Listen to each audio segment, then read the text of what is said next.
3, 2, 1, nu! Vi er i gang.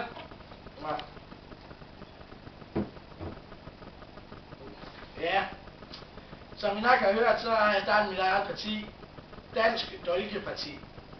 Og vores mærkesag, det er som følger: dolk.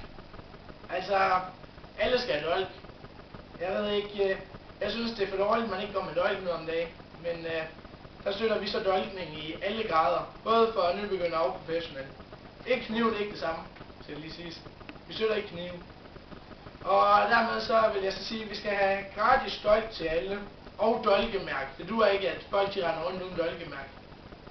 Og hvis man stemmer på mig, så kvitterer jeg med en Fortuna Hjørring billet til gratis kamp. Det er Fortuna Hjørring Vejby, sikker kamp.